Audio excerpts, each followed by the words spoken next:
Boa noite a todos. Então vamos iniciar né? Vamos iniciar com a prece para facilitar, né? Então eu faço a prece e a Lúcia faz a página pra gente. Lúcia acabou de entrar, ela já entra no modo trabalhando. Hein, Lúcia, tudo bem? Boa Ok. noite. Tudo bom? Tudo É o bem? 25, né? É o 25. Acho que você está com o livro em mãos, né?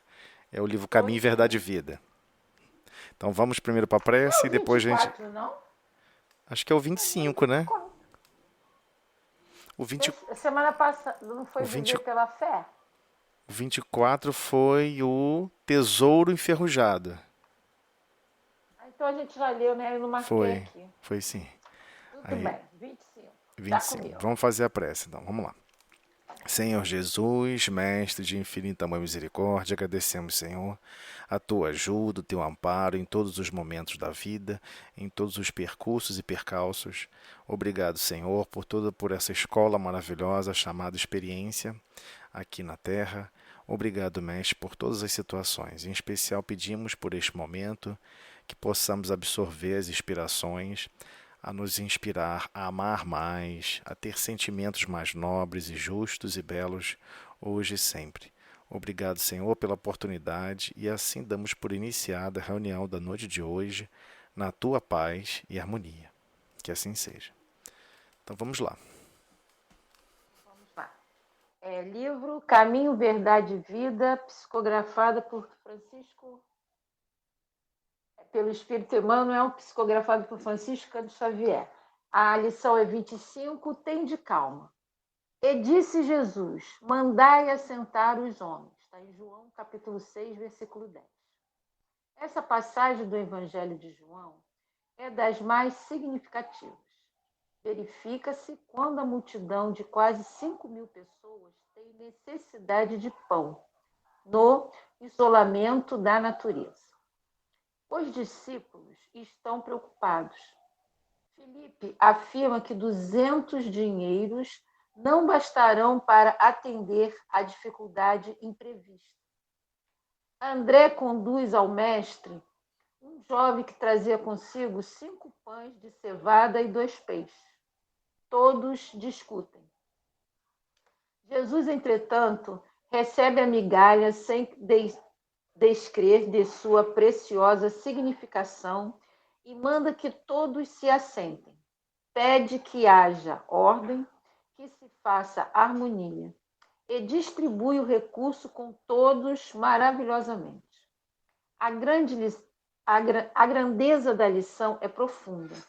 Os homens, esfomeados de paz, reclamam a assistência do Cristo. Falam nele, suplicam-lhe socorro, aguardam-lhe as manifestações. Não conseguem, todavia, estabelecer a ordem em si mesmos para a recepção dos recursos celestes. Misturam Jesus com as suas imprecações, suas ansiedades loucas e seus desejos criminosos. Naturalmente, se desesperam, cada vez mais desorientados, porquanto não querem ouvir o convite à calma, não se assentam para que se faça a ordem, persistindo em manter o próprio desequilíbrio.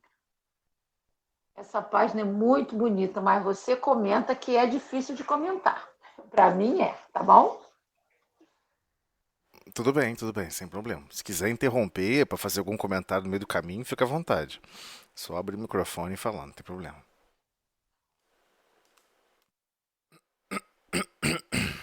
Vamos lá. É,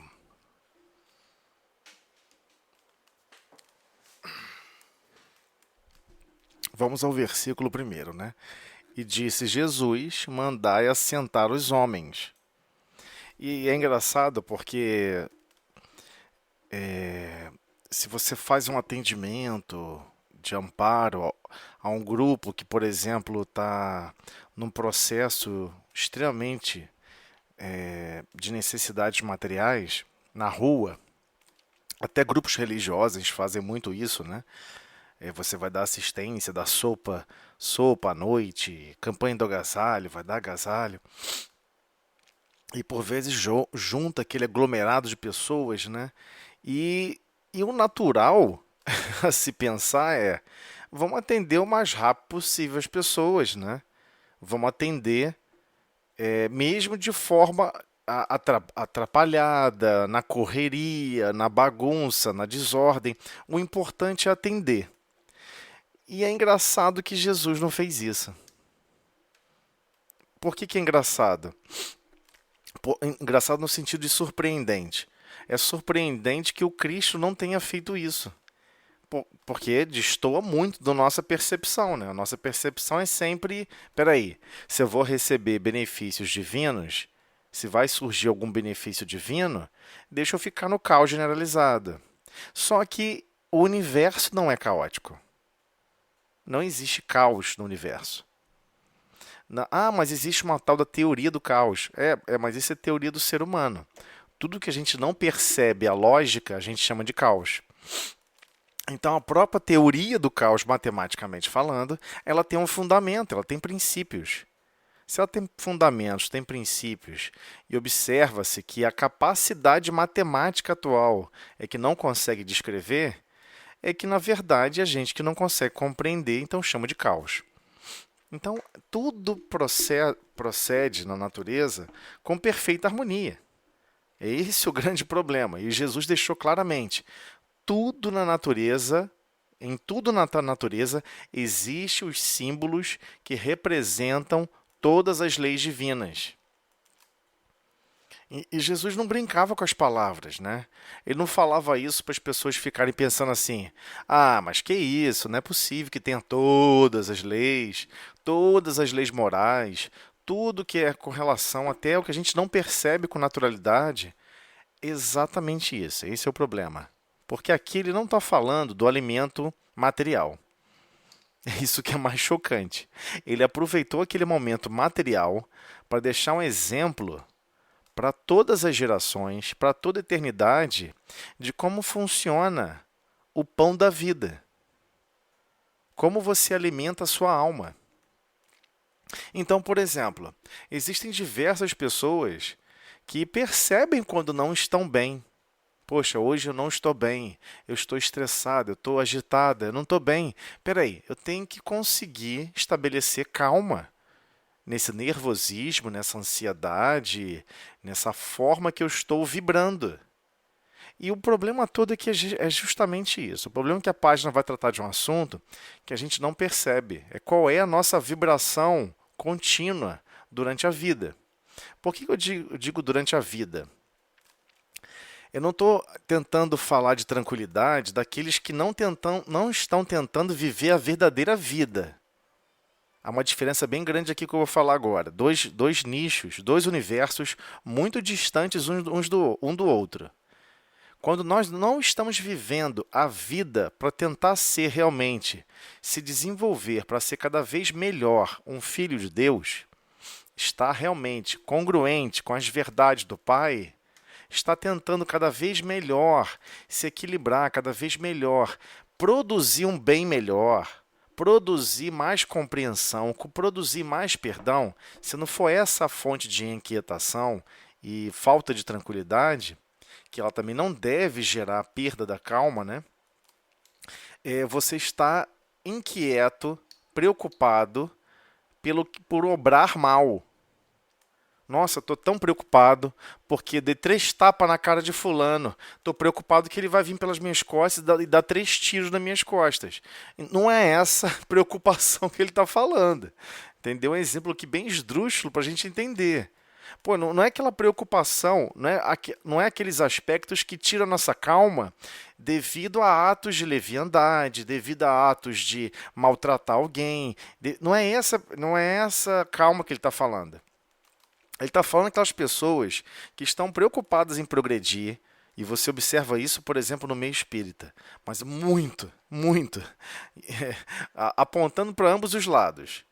Ou aponta para o desleixo, falando: eu tenho sempre outra encarnação, para que pressa? Para que tentar melhorar rápido? Ou ele atenta a fazer o seguinte: se auto-maltratar, se auto-imolar, porque ele não sabe conviver com imperfeições dele mesmo. Esses são os dois cenários de pessoas que estão tentando marchar em progredir. Tem esses dois cenários. Então, nós não estamos falando daquela falta de calma, perda de calma, devido a atos ilícitos, devido a, pô, será que a polícia vai me procurar? Não, não é disso que ele está falando, né? Então, quando ele fala tem de calma, é no sentido de, olha, você está se aplicando, você está se esforçando e você quer ver logo a luz. E você quer ver, de repente, tudo se transformar. E não estamos falando aqui também de quem está perdendo a calma por questões materiais.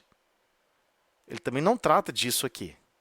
Ele está falando para o espírito imortal, que tem total consciência, esteja no corpo físico ou fora dele, ele sabe que ele tem que desenvolver mais amor. Ele sabe que ele tem que aprender a fazer uma bondade maior do que ele faz hoje. Ele precisa aprender mais recursos de bondade para se empenhar cada vez mais. Para isso, ele precisa aurir inspirações, que sozinho ele não vai dar conta. E ainda bem que ele não dá conta sozinho, porque senão ele não iria desconstruir o pior de todos os sentimentos, que é o sentimento da vaidade. Quando você acha que já faz o melhor bem, que você é a pessoa mais compreensiva do mundo e que você perdoa todo mundo, acabou, você já alcançou o seu limite de evolução e essa é a sua última encarnação aqui nesse planeta. Então, o efeito da vaidade é devastador. E todos os aspectos que travam a nossa evolução estão ligados a aspectos de vaidade. É porque ficou popularmente chamado na Terra de vaidade aspectos físicos. Preocupação com a beleza física. Isso não é vaidade. Isso é cuidado com a aparência física. O problema é, se eu acho que o meu padrão de beleza é o mais belo do mundo, aí é vaidade. Né? Não sei se vocês se recordam, né? Daquela... A Disney alterou a história original da Bela Adormecida, né? Da Branca de Neve, aliás. Da Branca de Neve. A Branca de Neve, originalmente, nem tem esse nome. O escrito original nem tem esse nome. É simplesmente uma pessoa de idade média, mediana, uma mulher de idade mediana, perguntando ao espelho, espelho, espelho meu, existe alguém mais bela do que eu? Aí o espelho, não, você é a mais bela do mundo. E ela vai aceitando essa ideia, vai aceitando essa ideia. Esses contos antigos sempre tinham uma apresentação e um ensinamento moral profundo. Espelho, espelho meu, existe alguém mais bela do que eu? Não, não tem. Aí um dia ele vai e fala que tem. Aí você fica pensando, quem tacou fogo em tudo, quem arrumou a confusão toda foi um espelho. Mas ninguém percebe isso. Mas no fundo, não é para focar no espelho. Ele quis botar um exemplo não material para não dizer que foi uma pessoa e todo mundo achar que ele está falando sobre maledicência. Então, quando ele botou um espelho falando, você não tem como atribuir maledicência a um espelho, porque não é uma pessoa. Mas a questão é, ele está tentando descrever como uma pessoa recebe uma informação contrária ao que ela acredita. Como você reage quando você recebe uma informação contrária ao que você vive? Você vai permanecer em calma? Você vai permanecer em harmonia? Sabe o que vai acontecer? É o que aconteceu na história. A pessoa fica zangada. Quem é essa pessoa mais bonita? Primeiro que ela quer comparar. Se ela fosse uma pessoa bem resolvida, tranquila, calma, tem alguém mais bonito do que eu? Pô, que bom que tem uma pessoa mais bonita do que eu. Que seja a maioria mais bonita do que eu. Não tem problema nenhum. A pessoa não se incomoda por ter alguém mais bonito do que ela. Mas se ela acredita que a versão dela de beleza, que a versão dela de verdade, que a versão dela do que é certo e errado tem que ser a preponderante em todos os lugares, aí se estabelece a vaidade. Vaidade é um sentimento em que reforça e aprisiona a nossa consciência em nós mesmos. E a gente não percebe. E isso vai minar a nossa calma. Então, por exemplo, você tem um padrão de convivência no lar. Aí você acha que ninguém pode fazer tomar certa atitude dentro de casa, por exemplo, é, eu não sei, vou dar um exemplo aqui genérico. A pessoa entrou dentro de casa, aí gosta de deixar a mochila no chão. Não gosta de botar em cima de lugar nenhum. Gosta de botar a mochila no chão. É um explosivo? Não. Tem tinta dentro para derramar e sujar o chão? Não. Mas vamos supor que você está prisioneiro a um princípio em que, quando alguém bota uma mochila no chão, isso te causa um incômodo. E você descreve como incômodo, mas no fundo, aquilo te irrita, tira a tua calma. Então a página está perguntando como é que uma coisa simples assim pode tirar a tua calma? E como é que você pode preferir perder a calma por um simples objeto, que é a mochila? Então, por vezes, naquele momento histórico que você estava vivendo, naquela encarnação, minutos depois que alguém botou a mochila no chão, você tinha que estar bem, bem inspirada, bem equilibrada para receber inspirações de como que você iria proceder 20 minutos depois numa situação delicada. Aí sabe o que aconteceu? Você se irritou com a mochila no chão, você ficou indignada, bradou, brigou, perdeu a sua calma, saiu da perda de calma para o nível de desequilíbrio, para o nível de perturbação exacerbada. Como é que você tem condições de retornar para a frequência, minutos depois, de calma e de tranquilidade, de harmonia, para receber inspirações de como proceder daqui a 20 minutos, que vai acontecer uma coisa crítica, grave, que vai depender do seu equilíbrio, vai depender da sua calma, para você ter uma escolha mais assertiva, para que você tenha uma escolha mais tranquila. Não sei se o exemplo foi claro o suficiente. Então, o que acontece? Você perde a calma. Aí, quando você vai observar, se você for listar, se você ficar anotando com um caderninho, perdi a calma por causa da mochila. Aí risca.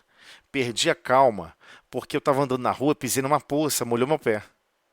Eu não aceito andar na rua com o pé molhado. Não é só porque é desagradável, é porque não pode acontecer comigo em hipótese nenhuma. Isso é vaidade. Quando você acha que pode acontecer com qualquer pessoa, menos com você, aí é a pior de todas as vaidades. Porque você acredita que em você vive algo mais especial do que vive no outro. É esse o grande problema. Então, ele também está atrelado, como a gente já percebeu, né? Kardec fala sobre isso. Por que nós não somos felizes? Por que nós somos, a maioria das vezes, infelizes? Devido aos nossos abismos que nós temos no nosso mundo íntimo, as nossas imperfeições. Então, se nós temos sentimentos imperfeitos, vamos gerar ideias imperfeitas. Ideias imperfeitas não tem como gerar o bem, o equilíbrio, a paz e a harmonia para todos. Vai justamente gerar alguma coisa estranha, que com certeza está muito distante da paz e do equilíbrio. Então a página vai falar de um aspecto difícil de entender, porque ele vai pegar o exemplo da multiplicação dos pães e deixar claro, olha, vocês não perceberam nessa história. Jesus pediu que todos sentassem e ficassem calminhos. Cara, mas era uma multidão de 5.000 pessoas. Como é que você vai pedir isso para 5.000 pessoas? Então, o que ele está querendo dizer? E ele também deixa claro, né, aonde estavam essas pessoas. Verifica-se que a multidão de quase 5.000 pessoas tem necessidade de pão, no isolamento da natureza. Ele não precisava ter colocado esse trechinho dessa frase. Emmanuel é muito sagaz. Ele sempre cutuca o mais fundo da nossa consciência. Mais fundo da nossa consciência. Ou seja, vão ter momentos em que nós estamos automaticamente nos afastando, nos isolando da nossa própria natureza. Você é criatura divina, você é filho de Deus. Como é que você está se isolando de desejar o bem ao próximo? Como é que você está se isolando em não querer compreender as situações da vida, da escola da vida, que todos estão trilhando com você? Como é que você não está percebendo que o mundo carece da sua participação de amor? A galáxia não é a mesma sem a participação do seu coração. Senão Deus não tinha te criado. Se Ele te criou, é porque vai fazer falta. Esse é um outro problema grave quando a gente vai estudar sobre a criação divina. Deus não cria igual ao ser humano. Peraí, eu vou fabricar cadeira. Já que eu consegui fabricar bem a cadeira, eu vou fabricar 30. Eu só preciso de uma. Mas eu vou fabricar mais? Vai que a minha quebra, né? Vai que a minha fica torta. Entendeu? Você começa a pensar com raciocínio materialista. Deus, por ser infinita sabedoria e infinito amor, ele faz tudo com perfeição. Todos nós estamos orbitando em torno do uno. Queremos nos tornar uno. Ou seja, sem ter essas dualidades, sem ter essas complicações. Uma hora eu tenho calma, uma hora eu não tenho mais calma. Uma hora eu tenho paciência, outra hora eu não tenho mais paciência. Sobre isso que ele está falando a página. E ele está falando que isso ocorre quer você esteja no corpo físico, quer você esteja fora do corpo físico. Isso não é necessariamente ligado ao corpo físico. Eu dei exemplos materiais mais simples. Né? Eu falei de uma mochila numa casa, a pessoa botou a mochila no chão. Tem gente que fala assim, pô, isso é inaceitável, isso é insuportável. A pessoa estava bem, estava em paz. Aí a pessoa viu a mochila no chão. Cara, acabou a semana da pessoa. Não acabou o dia, não. Acabou a semana. Como é que um objeto inanimado pode destruir completamente o seu equilíbrio de uma semana? Porque não foi um objeto. Foi o seu sentimento de perfeição do lar, o seu sentimento de como tudo tem que funcionar, que gerou isso. Aí alguém pode perguntar assim, ué, então você está querendo dizer, nosso raciocínio tem esse problema, né? Nós temos sempre o sentimento contínuo do inverso. Ah, então isso quer dizer então que não é para deixar a casa nunca arrumada e deixar tudo zoado, não deixar regra nenhuma e viver um caos generalizado? Só porque eu estou falando que você não deve perder a calma, não quer dizer que você tem que viver o inverso, né? Um elevado a deixar a mochila zoada pela casa e virar um caos. Não é isso que eu estou querendo dizer. E temos que fugir dessas linhas de pensamento. Eu estou querendo dizer, pega você a mochila e bota em outro lugar. Simples assim. Simples assim. Observe que é uma oportunidade de você servir. Talvez a pessoa não saiba o benefício que tem uma mochila estar sob o lugar.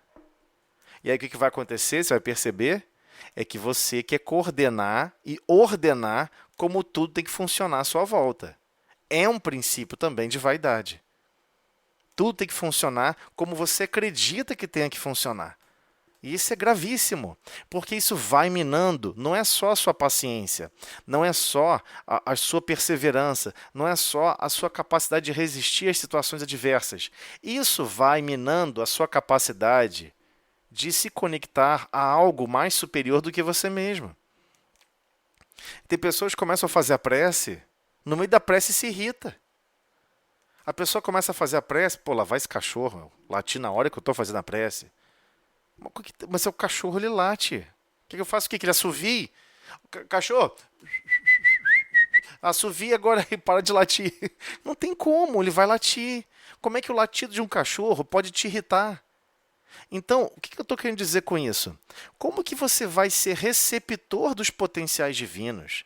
Receber alimentos espirituais para que você faça, tome decisões e sinta a vida de uma maneira mais harmoniosa, de uma maneira mais equilibrada do que você geralmente vive e anima, se você mesmo está se sabotando, você mesmo está se prejudicando, você mesmo está desconstruindo. E é engraçado quando ele coloca isso, né? Verifica-se quando a multidão de quase 5.000 pessoas tem necessidade de pão, no isolamento da natureza. Então nós vamos ter, por vezes, na encarnação ou fora do processo reencarnatório, vamos nos colocar em condições de isolamento da nossa própria natureza. Vamos nos isolar. E nesse isolamento não vai ter um alimento fácil. Quando tem um alimento fácil, quando nós não estamos nos isolando? É o terceiro. É o terceiro. Nossa, eu não me isolei. Mas, poxa, a minha mãe né, falou palavras meigas e carinhosas e eu consegui me alimentar daquelas palavras. A pessoa falou outra coisa, a esposa, o esposo, tal, minha filha, meu filho falou uma palavra carinhosa e eu consegui me alimentar daquelas palavras carinhosas. Entenderam? Estamos sempre nos alimentando uns dos outros. E quando você estiver em isolamento, dessa condição natural de interligação, e você vai ter que conseguir desenvolver e conseguir aurir de pontos mais altos o alimento espiritual, as inspirações mais divinas, o alimento mais elaborado para a sua alma. Não tem como você fazer isso e ter essa capacidade todos nós temos, e ter esse momento chateado, zangado, desequilibrado. Você vai ter que se acalmar primeiro. Por isso a importância da prece. Né? Tem gente que fala assim, poxa, outro dia eu estava tão zangado, tão chateada, eu fiquei esbravejando, não sei o quê. Ah, e você fez uma prece? Não, quando eu estou assim zangado eu não faço prece. Eu não quero que Deus me veja, eu não quero conversar com Deus ou com o espírito superior assim zangado. Ué, mas o momento que você mais precisa de apoio, você não quer conversar com ninguém? O momento que você mais precisa de aurir recursos superiores. E primeiramente, né, quando você vai fazer a prece, você fecha os olhos. Por que as pessoas recomendam fechar os olhos?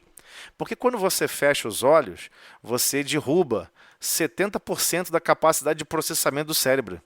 O que a gente mais gasta energia no corpo físico é processamento de imagem. Quando você fecha os olhos, você desliga esse potencial de processamento.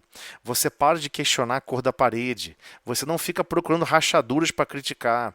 Você desliga 70%, 80% do seu potencial de crítica. Você desliga um bom percentual da sua capacidade de desconstruir a sua própria calma. Esse é o objetivo inicial da prece. Você vai se desligar desse padrão vibratório que você está tentando, que você não está dando conta de manter, e vai fazer a prece pedindo recursos, pedindo amparo, pedindo ajuda, para você se reequilibrar. Isso não quer dizer que vão te injetar nada, não. Que isso é outra fantasia que foi inventada na humanidade. Você vai fazer prece e, de repente, vai chover flóculos de alimento espiritual que vai te trazer equilíbrio. Não é assim que funciona. Você tem que desejar se equilibrar. Então, olha só, estou muito revoltado com fulano, estou muito revoltado com Beltrano, porque ele fez isso comigo, fez isso com aquilo outro. Agora eu vou fazer uma prece porque eu estou muito perturbado, sabe? Ai, Senhor, assim não dá, né? Fulano, poxa, fez isso. Beltrano não me entende. Ciclano não me reconhece. Então, não é esse o sentimento que você quer desconstruir. O objetivo da prece, primeiro, é você se enxergar, você se fazer o contraste. E aí a maioria das pessoas, por vezes, não percebe. Por que o Evangelho segundo o Espiritismo possui uma coletânea de preces no final do Evangelho? Porque a prece, ela resume como você está vivendo essas verdades. E na prece, quando você vai fazer a prece, você vai pedir o quê? Vai pedir dinheiro? Vai pedir coisas materiais? Não. Vai pedir paz? Vai pedir equilíbrio? Vai pedir paciência? Não. Óbvio que não. Isso é construção da sua construção. Ah, mas eu estou zangado, eu estou desequilibrado. Eu quero pedir equilíbrio. Eu sei. Pedir equilíbrio é, Senhor, dai-me forças para eu perdoar fulano. Eu não estou conseguindo perdoar, não sei porquê. Eu acho, você começa a conversar e você começa a entrar em contraste. O que são os valores mais nobres que você tem de conhecimento com os sentimentos que você está animando. Você está tentando aurir o seguinte, a partir da razão e do sentimento de querer se melhorar, quais são os sentimentos que você não está conseguindo executar. Essa é a essência da prece. Você vai começar a querer... mas não tem espírito superior que pode chegar perto, que pode fazer uma modificação de fluivos, pode praticamente dar um passe, vai transformar as suas vibrações? Pode. Mas 5 minutos depois você vai torrar tudo e sujar todas as suas vibrações de novo. Eles sabem que é inútil. E sabem que, por vezes, você precisa perceber. Peraí, é eu que estou irradiando sentimentos contrários ao que eu mesmo acredito. E essa contrariedade é muito difícil. Então, quando ele fala desse isolamento, é que vai chegar um momento em que nós vamos precisar aurir recursos, alimentos espirituais, e o recurso real que ocorre é de intercâmbio entre esses meios. Mas não é no sentido de receber, é no sentido de parar de animar sentimentos contrários ao que você mesmo acredita. Esse é o passo inicial. Esse é o ponto, o aspecto central. Então ele continua, claro, do ponto de vista material do exemplo, os discípulos estavam o quê? Preocupados. Até os discípulos ficaram perturbados. Então o que ele está querendo dizer? Ué, você confia em Deus ou você fica preocupado à toa? Essa foi a dica que ele deu com relação aos discípulos estão preocupados. Porque ele está tentando dar um exemplo aqui, que foi um exemplo muito material, e a gente ficou preso na materialidade. Mas você é um espírito imortal. Você passa mais tempo desencarnado do que encarnada. Você passa 1/3 da sua encarnação fora do corpo físico. Então, ele está falando especificamente para você, espírito imortal. Então, sim, cuidado. Por vezes, vão ter situações em que você vai ficar preocupado. Mesmo situações que não dependiam da sua preocupação. Jesus está do seu lado. Ele está tranquilo. Você vai ficar preocupado? É igual jogo de futebol, né? Ou outro esporte qualquer. Você está lá numa equipe, né? Você sente que a outra equipe é mais forte. Aí você olha para os seus melhores colegas, ou melhores parceiros do time. Tá todo mundo tranquilo. Você vai ficar preocupado? Por quê? Por que você vai ficar preocupado? Ó, você está escalando uma rocha, escalando uma montanha. Você acha que está numa situação que não tem solução. Vai ter que descer ou vai cair todo mundo. Aí as outras duas pessoas que estão escalando com você estão tranquilas, assoviando, subindo tranquila. Você vai ficar preocupada? Não, não tem por que ficar preocupada. Então, o que essa frase, os discípulos estão preocupados, também deixa implícito? E deixa implícito pesado, né? Ei, eu sou enviado, eu sou o Cristo. Tá com medo de quê? Está do meu lado. É isso que basicamente a página está tentando destacar. Como é que você vai ficar preocupado se Jesus está do teu lado? Eles não compreendiam quem era o Cristo ali. Eles não tinham a menor noção. Os discípulos tinham que reconhecer que eles não estavam isolados de hipótese nenhuma com relação à fonte da vida, à fonte da verdade, à fonte do amor, à fonte do progresso. O Cristo estava do lado deles. Você vai se preocupar com o quê, cara? Você está fora do corpo físico, te chamaram para uma missão difícil fora do corpo físico. Poxa, mas tem que entrar nessa situação, tem que visitar tal local. Pô, tô com medo. Você está indo em nome do Cristo. O trabalho está sendo amparado pelo Cristo. E você está com medo? Que loucura é essa? Você deveria estar com medo se fosse em seu nome. Se tivesse em seu nome, para fazer uma campanha pessoal que você não quer saber nem se está certo ou se está errado. Aí você deveria ficar preocupado. Então ele está falando também, no dia a dia, colocamos valores e importâncias em coisas que não deveriam ter tanta importância. É isso que ele está falando. Os discípulos estão preocupados, porque estavam com uma preocupação incrível, por ter dado uma importância incrível sobre o quê? O alimento material. Então, Filipe afirma que 200 dinheiros não bastarão para atender a dificuldade imprevista. Outra frase proposital. Tudo aqui é proposital, não tem um parágrafo que não seja. Olha, por vezes você vai ter todos os recursos para produzir a sua paz e o seu equilíbrio que você acreditava. A paz e equilíbrio com relação aos recursos da filosofia materialista. Ah, eu tenho um carro. Ah, eu tenho uma casa. Ah, eu tenho uma lancha. E de repente surge um problema grave espiritual. O dinheiro não vai resolver essa dificuldade imprevista. Não tem solução. Por vezes vai bater na sua porta a cobrança de débitos do passado, corações que se sentiram injustiçados, Corações que aguardavam o seu amor e receberam maltratações, receberam imposturas da sua parte. E vai cobrar essa dívida de ausência de amor. Que a gente acha que alguém cobra dívida de erro.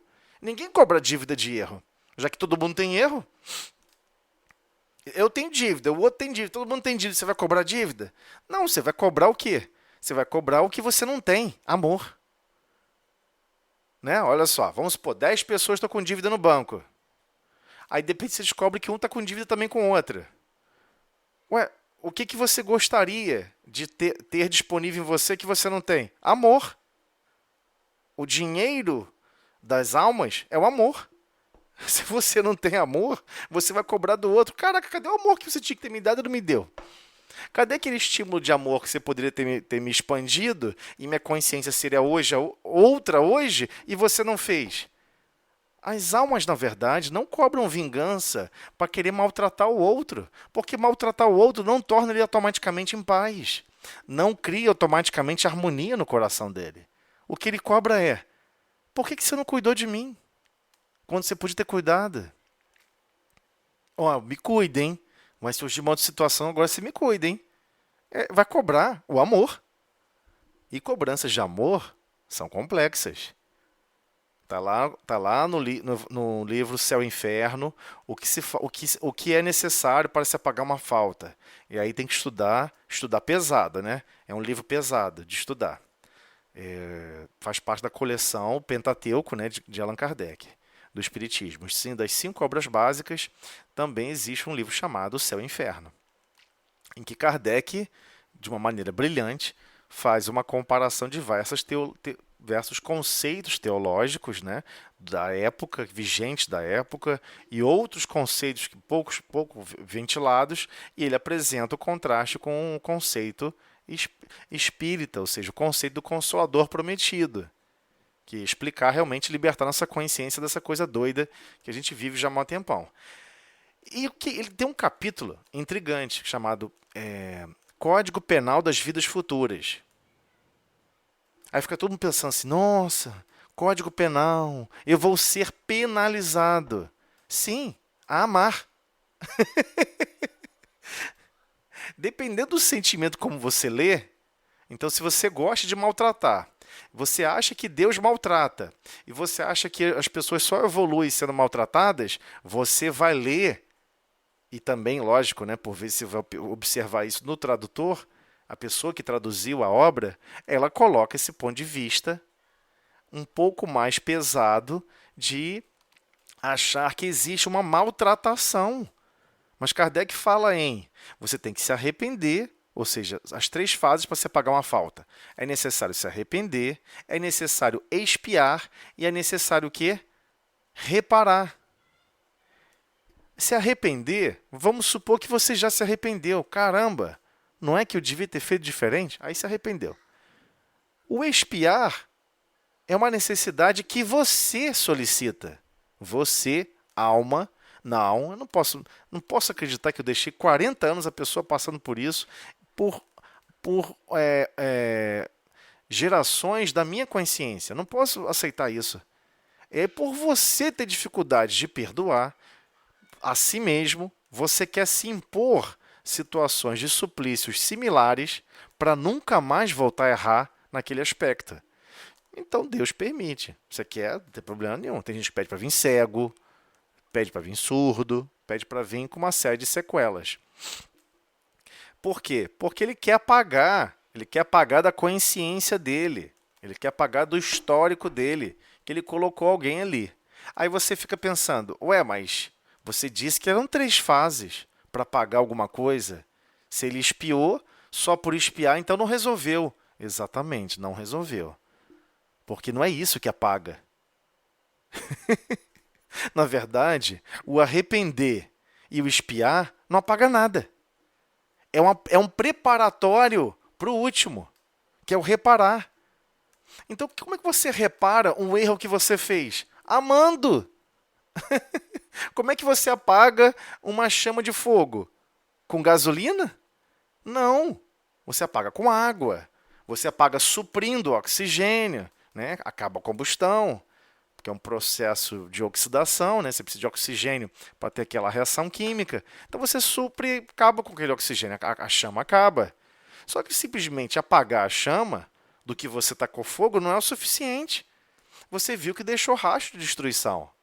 E Deus aguarda que você queira operar na vinha colaborando, contribuindo, construindo, amparando, socorrendo.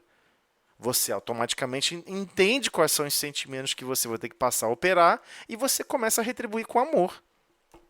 É esse o ponto enigmático desse aspecto terceiro.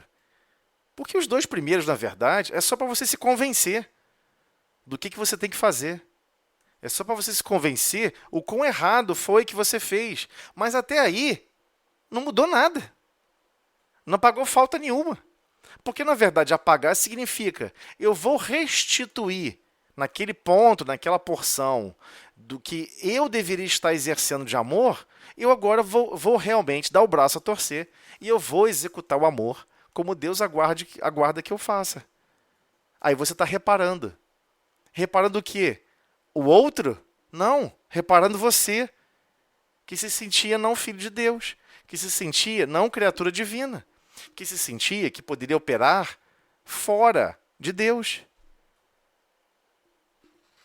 Aí acontece, poxa, mas eu nunca leio assim essa obra. Eu nunca. É claro, poxa, a gente sempre lê com o sentimento de que você foi lá, deu 3 tapas em alguém, na outra encarnação eu vou tomar 3 tapas, pronto, tá tudo resolvido. É isso? É isso então. Deus criou um ringue para as pessoas ficarem se estapeando. A pessoa errou, depois é estapeado por outro. Mas não vai vir, não existe missão para o mal. Tá, uma árvore caiu e te estapeou, né? Um raio caiu em cima de você, te estapeou. Aí beleza, apaguei a falta. Não, a falta não é essa. A falta é que você não amou no momento que Deus já acreditava no seu planejamento que você iria amar, que você iria servir. É esse o gargalo do reparar, né? Então, se arrepender e expiar não resolve nada. Tecnicamente, é absolutamente nada perto do que é necessário na reparação. Você vai ter que amar quem você dizia antigamente que você odiava horrores. E você tinha uma missão de depositar na convivência amor, fraternidade, bondade, compreensão, perdão. Você não fez isso porque você ficou chateadinho com a pessoa. Você listou que a pessoa te maltratou e você vai ter sentimentos contrários agora. Você resolveu se afastar da casa do pai. Você resolveu se afastar da sua própria natureza. Você resolveu buscar um isolamento absurdo da sua própria natureza. Esse é o ponto extremamente complexo, né? Quando você observa Filipe falando sobre essa questão da dificuldade, né? De atender a dificuldade imprevista. Imprevista. Não tem um recurso. Realmente, vai chegar uma hora que você não vai ter o recurso. De paz, de calma. Aí você vai entrar em desespero? Aqui não estão falando nada de parte material não, tá? Estamos falando da estrutura, dos planejamentos, do nosso progresso. Eu não estou nem falando de estrutura de planejamento de encarnações. Nós não planejamos encarnações.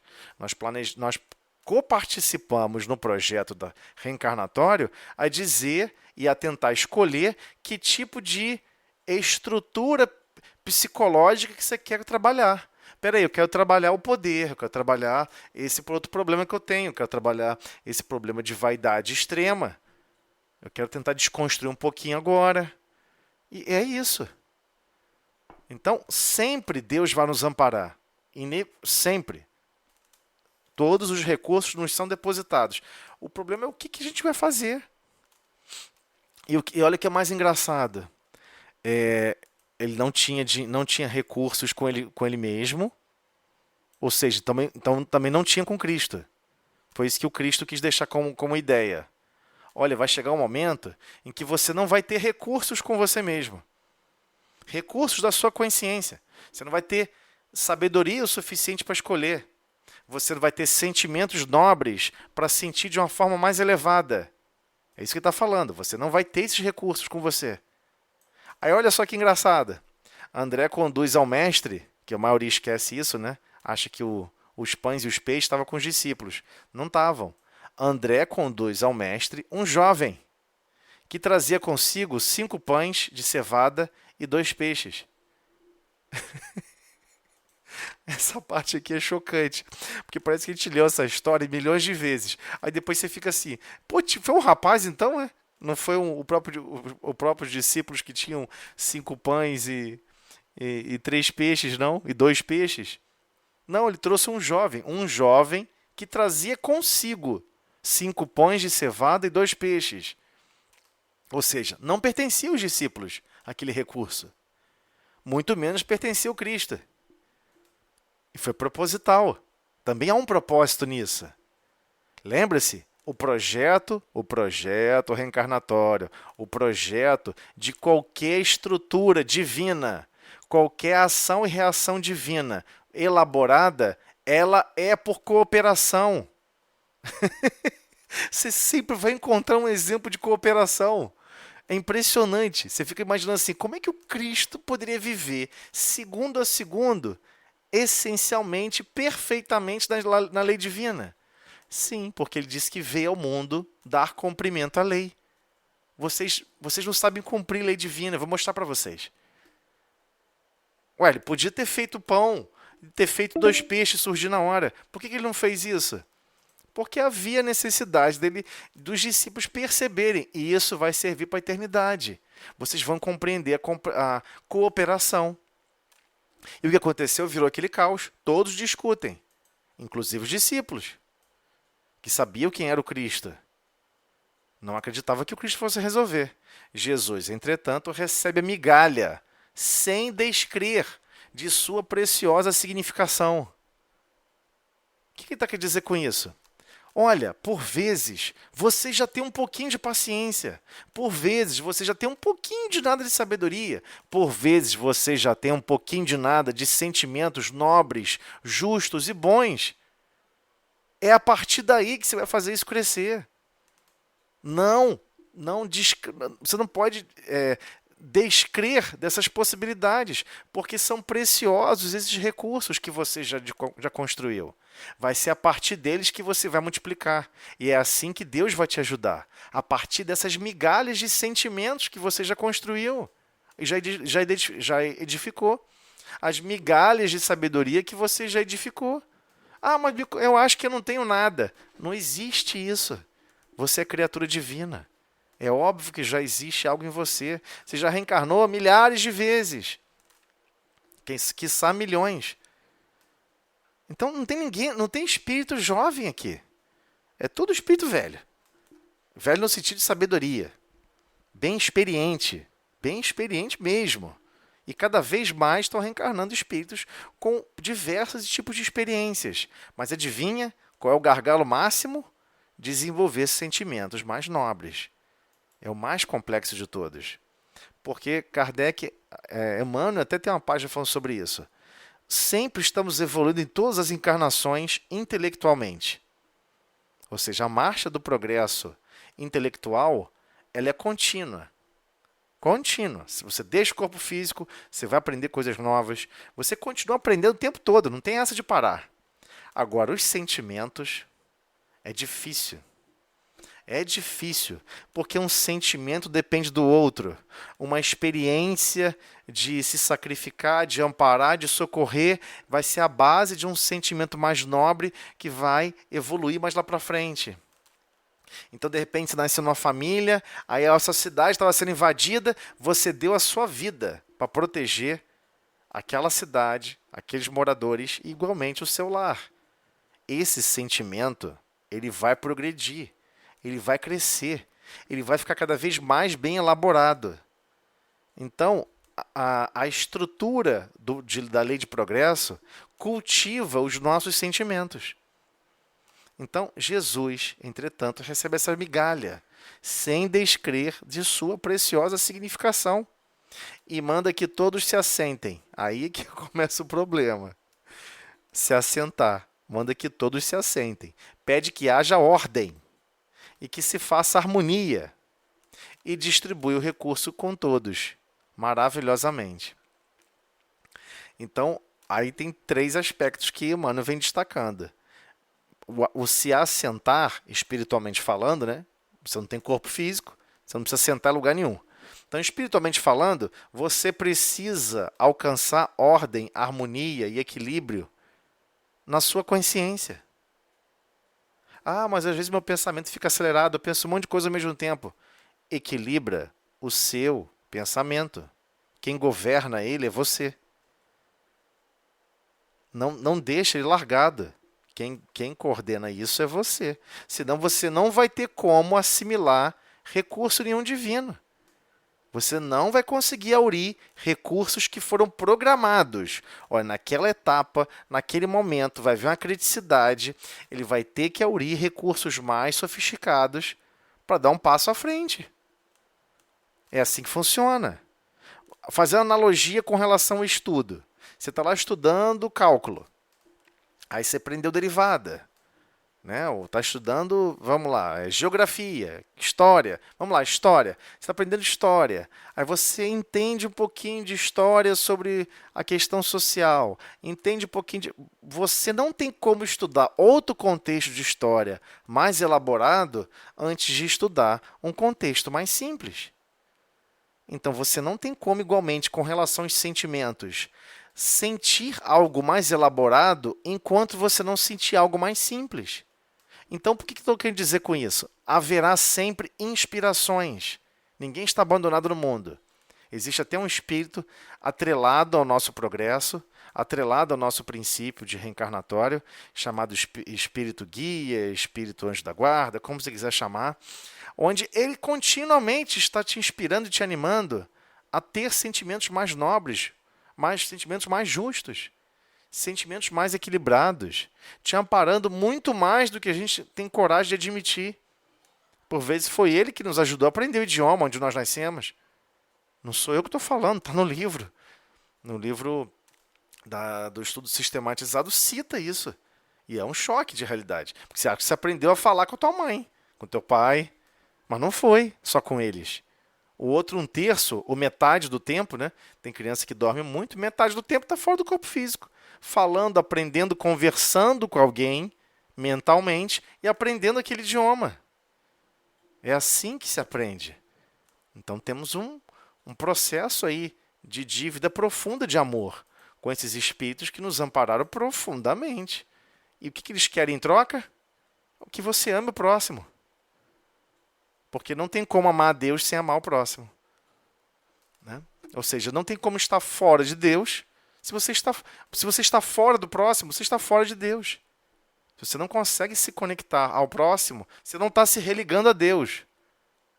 Esse é o problema pesado dessa frase. Né? Então, a grandeza da lição é profunda. Os homens, esfomeados de paz, reclamam assistência do Cristo. Ah, Senhor, me ajude. Eu quero tanto um pouco mais de paz. Eu quero tanto mais de contentamento comigo mesmo. Fica pedindo um monte de coisa. Falam nele, suplicam socorro, aguardam-lhe as manifestações. Ah, Senhor, faz um milagre em mim. Já viu essa música? Muito bela, maravilhosa. Mas como é que você pode pedir para fazer um milagre em você? Você é o milagre. Essa foi uma direta para mim, hein? Não foi indireta para ninguém. Foi indireta para ninguém. Para com isso. Todos nós nos sentimos assim porque nós somos prisioneiros a conceitos filosóficos religiosos materialistas, onde você é um ralo que drena Deus. E às vezes você pega Deus e coloca numa lâmpada mágica. Foi assim que os árabes criticaram as religiões da Terra. Você aprisiona Deus numa lâmpada mágica, esfrega ela, sai Deus da lâmpada, e você controla Deus, e ele é obrigado a te fornecer 3 desejos. Então, por vezes, a gente fica fazendo essa coisa maluca com Deus. Ou seja, você fica fazendo sozinho, né? Falando sozinho igual um doido. Então, a gente tem que tomar cuidado com isso. A gente está falando nele, suplicando socorro e o quê? Aguardando as suas manifestações.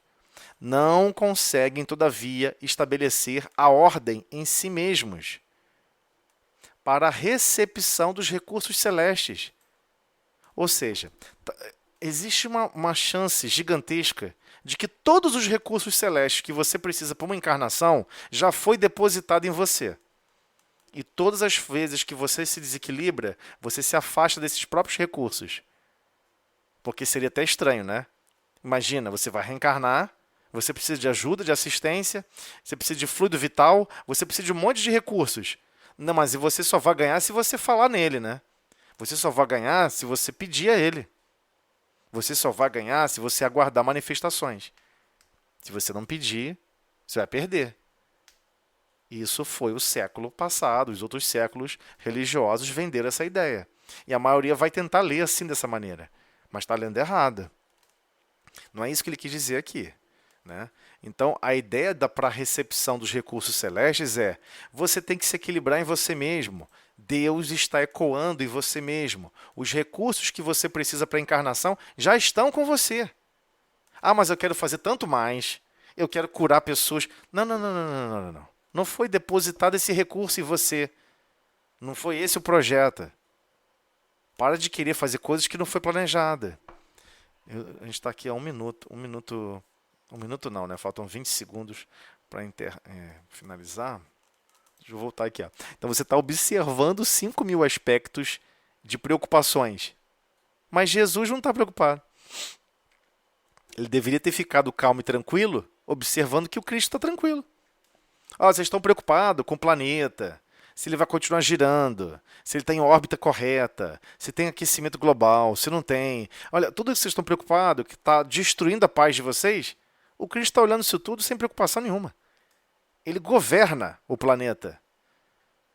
E meio que ele está pensando assim, por que eles estão preocupados com que eles não têm poder para governar? Com que eles não têm poder para treinar, para se capacitar? Por que eles não olham para dentro deles mesmos e tentam observar o que eles precisam desenvolver e treinar neles mesmos? Por que estão querendo assumir o controle do planeta? Eles não têm esse poder. Então, é também isso, com relação a tudo, a nossa consciência faz isso, né? Por exemplo, você está cuidando de 2 crianças, cuidando de 3 crianças, cuidando de uma criança, ou cuidando de alguém, não importa. Aí você começa a ficar cheio de preocupação. E se chover? Já viu que as pessoas ficam planejando o que não existe? Aí fica planejando o que não existe. A pessoa fica criando distúrbios alucinados em si mesmo, à toa. Não existe isso para você decidir. Mas se eu imaginar 300 cenários, eu vou conseguir me preparar. Mas engraçado, esse é o raciocínio quando você projeta um robô. Esse é o raciocínio quando você projeta uma máquina com inteligência artificial. Você coloca N cenários lá dentro para ele raciocinar e decidir antecipadamente como reagir. E qual é a limitação absoluta de toda inteligência artificial? Ela nunca vai conseguir tomar uma decisão do que não foi pré-treinada. Ela vai interpolar outras decisões, ela vai assimilar outras lógicas coletivas e parciais, vai programada, é claro, né? Foi um ser humano que programou, para tomar uma decisão. Né? Então a gente tem que tomar a iniciativa de querer viver realmente a vida como nos foi e como está nos sendo ofertada. Para de se preocupar com o que está externo. No externo, se preocupe até onde você tem controle. Onde você não tem controle, não precisa se preocupar, né? Você não tem controle. Né? Fica todo mundo, meu Deus, o que será da gente? Tá vindo um meteoro por aí. Um meteoro gigante pode passar aqui perto da Terra. Você pode mudar o curso da Terra? Não.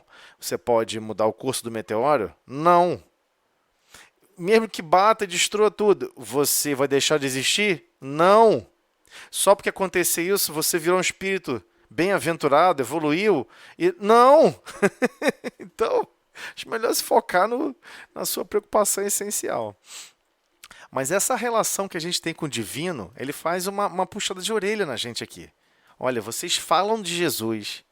Ele está falando para todo mundo que se diz religioso. Então, por isso que eu falei lá no começo, a página não é para aquela pessoa que a hora que quer fazer o mal, a hora que quer fazer o bem, sabe? Está naquela que quer viver os dois lados. É pisar num ambiente e ficar dizendo louvores a Deus e pisar no outro e ficar maltratando todo mundo. É nisso que eu estava querendo dizer, né? Eu estou falando para aquela consciência que está realmente tentando progredir, tentando realmente entender a lei de progresso divina e se ater a ela. E tentar marchar corretamente nela. Então não adianta ficar só falando nele, né? Ficar suplicando socorro, Senhor, me socorre. Mas todos os potenciais de socorro já foram depositados em você. Ah, não, eu vou guardar uma manifestação do Cristo em mim.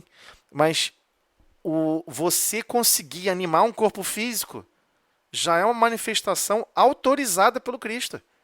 Você ter potenciais mediúnicos já é uma manifestação autorizada e constituída a partir das decisões do Cristo. Ah, mas o princípio de inteligência, o pensamento contínuo, já são recursos que foram depositados pelo Cristo. Essas manifestações já ocorreram. Só que nós somos insaciáveis. Não pode parar de ter manifestações maravilhosas. Você quer depois. Por isso que tem uma atração muito grande, né? Nossa consciência se atrai profundamente pelo que é mágico, pelo que é incrível, porque você não se acha mais incrível. Você não acha que animar um corpo físico é uma coisa incrível. Você não acha. É incrível. A gente você não acha que, por exemplo, o fenômeno da vida é incrível. Toda a vida vegetal, animal, mineral, hominal, buscando se harmonizar, você não acha isso mais incrível. Porque é só uma historiazinha que você escuta numa aula sobre ensinos de biologia. Todo mundo trata até com um desprezo. Mas é que tá, você que não está valorizando as manifestações, porque você não quer nem perceber elas, mas elas já existem. Elas já ocorrem continuamente. Então, não conseguem, todavia, estabelecer a ordem em si mesmos. Ordem. Ordem não é ordem aqui de sequência, não. É ordem mesmo de estabilização, né? Questão de ordem, realmente. Questão de estabilização de si mesmo para a recepção dos recursos celestes. Então, é claro que, por vezes, nos é planejado outras situações mais complexas, mas que vai depender da gente animar sentimentos mais profundos. Então, por vezes, numa encarnação, você tinha uma missão profunda com certas crianças que estavam ao seu lado, mas você achou que só tinha que cuidar de arroz e feijão. Você achou que deveria cuidar de recursos materiais para alimentar aquelas crianças. Você não achou que você tinha missões de alimentar com recursos espirituais, ou seja, com recursos da sua alma. Você vai empenhar mais compreensão, mais amor, mais bondade. Você fica até preocupado. Que bondade eu vou fazer para essa criança hoje? Que não tem a ver com matéria. Quando você começa com essas preocupações, sabe o que vai acontecer? Os recursos que já foram alocados em você vão cada vez aurir mais potencialidades, vão irradiar cada vez melhor. Você vai tirar as placas de chumbo que você colocou na sua consciência e a sua irradiação do seu pensamento, as irradiações do seu coração vão conseguir afetar o outro de uma maneira muito mais preponderante. E a pessoa vai dizer, nossa, como me sinto amada por essa outra pessoa. Nossa, como é bom receber esse amor.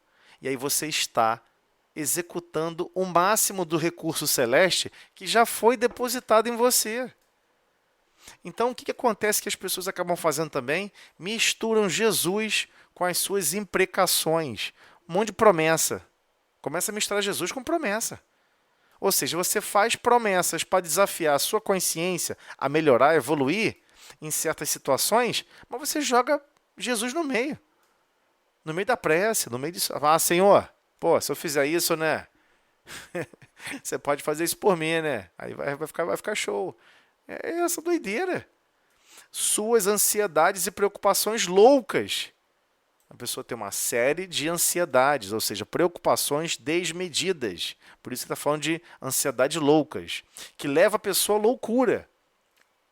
Acabou o problema, passou aquele período que a pessoa achava que existia aquele problema, você está pensando que a pessoa desacelera e se sente tranquila? Não. O tensionamento de preocupação continua. Por quê? Porque eu gosto de ficar preocupada. Virou uma loucura. A pessoa passa a se autoalimentar preocupações onde não deveria mais. Né? E, igualmente, os seus desejos criminosos. Várias pessoas misturam. Várias pessoas fazem prece antes de sair para cometer um crime.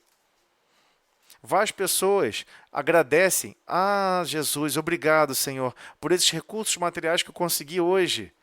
Mas, às vezes, veio de desvio financeiro. Veio de uma série de impropérios e atrelados a desejos criminosos. A pessoa se sente bem, desviando o recurso, enriquecendo ilicitamente. É um desejo criminoso. É esse o gargalo. E mistura Jesus no meio. Porque botou a palavra Jesus, está chancelada, né? Ganhou um selo em metro, um selo Procel, de natural fortalecimento. Mas não é assim que funciona, né? Então, naturalmente, se desesperam. É claro que a gente vai acabar se desesperando se a gente ficar assim. Cada vez mais desorientados, confusos, perdidos. Parece que a vida perde o sentido. E realmente parece que a vida perde sentido. Você quer viver algo totalmente distante da sua própria natureza. Aí a vida realmente perde sentido. Porquanto não querem ouvir o convite à calma. Olha, calma. Não se assentam para se faça a ordem. Não consegue estabilizar, persistindo em manter o próprio desequilíbrio. Então é essa questão chave. A sua consciência, quem manda é você. Ah, mas eu recebo influências dos espíritos. Ah, mas você escolhe se você quer viver aquele pensamento ou não. Ele não falou que se faça a ordem? Ué, você recebeu aquele pensamento, vai lá, dá na cara dele, vai lá, briga com ele. Ih, vai deixar isso para trás, hein? Vai deixar desaforo? Aí você pega e se acalma. Peraí. Não é muito bem essa linha de decisões que eu estou buscando empreender mais na minha vida. Eu vou lá, vou fazer isso, não vou mudar ele. Muito menos vou me mudar, muito menos vou me transformar. Eu não devo agir assim. E aí nós estamos optando em assentar. Assenta a sua consciência. Não deixe ela sair tomando decisões, a sua própria consciência, a bel prazer à toa. Porque quem governa ela é você mesmo, né? Então, pessoal, é isso aí. A página, a gente pode ler de diversas formas. Não estou obrigando ninguém a ler como eu estou lendo. Cada um pode ler depois se quiser e chegar a conclusões diferentes. Mas eu estou sempre tentando, né, nesses estudos, a gente ter uma visão mais profunda do que Emmanuel vem tentando instigar a gente, né? Tipo, parem, percebam. Qual é o verdadeiro dilema que todos nós estamos vivenciando? O que nós temos que buscar? O que nós temos que trabalhar? Se você é um espírito imortal, certamente não será com aspectos materiais, você deveria se preocupar mais. Né? Se você sabe que você é um espírito imortal e que, no fundo, você